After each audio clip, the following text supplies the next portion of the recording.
তুমি যে বয়সে বাপের টাকায় ফুটানি করো সে বয়সে পরিবারের দায়িত্ব ভরা থাকে আমার বউ। আর আমারে লেভেল দেখায়ও না, আমি তোমার বাপের লেভেলের লোক।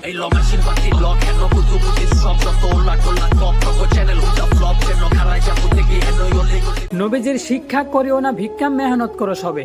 এখন দেশে জাকাত দেওয়া বন্ধ করে সুদ আর ঘুষ খাইতে থাকলে মেহনত করি আর কি লাভ হবে?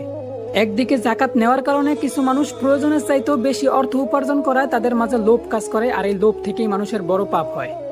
অন্যদিকে জাকাত না দেওয়ার কারণে কখনোই গরিব দুঃখীদের হক তাদের কাছে পৌঁছায় না, ফলে সমাজে দেখা দেয় অভাব, আর এই অভাব থেকেই মানুষের স্বভাব নষ্ট হয়।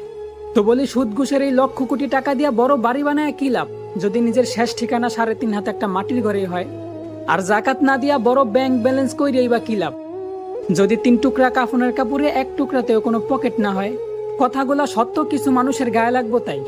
সেই জন্য কমেন্ট বক্সে এসে আমারে গালি দিয়া কোনো লাভ নাই। এই সুদ ঘুষ খাওয়াটা কি সঠিক না ভুল, এটা দেশের আইনের কাছে না জিগাইয়া নিজের বিবেক নামক আদালতের কাছে জিজ্ঞাসা করেন। আর যাই হোক, নিজের মায়ের সাথে জিনা করার মতো একটা গুনাহ করতে এই বিবেক কখনোই রায় দেব না ভাই।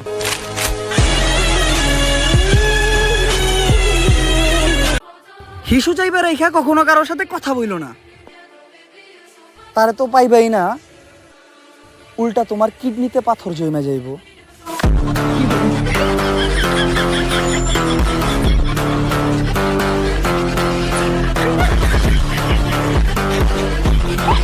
এই যে শোনেন আমার আপু আর ভাইয়ারা, বলি প্রেম করিয়া সম্মান আর চরিত্র নষ্ট না করিয়া বৈধভাবে বিবাহ করুন, আদর্শ সমাজ গড়ুন। জি ধন্যবাদ।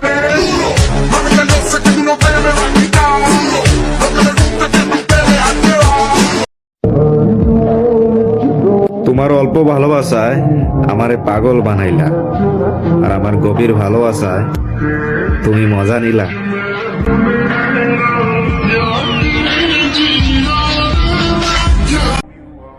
আমি একটু বোকা হয়েই চলাফেরা করতে পছন্দ করি, কারণ এতে মানুষ চিনতে সুবিধা হয়।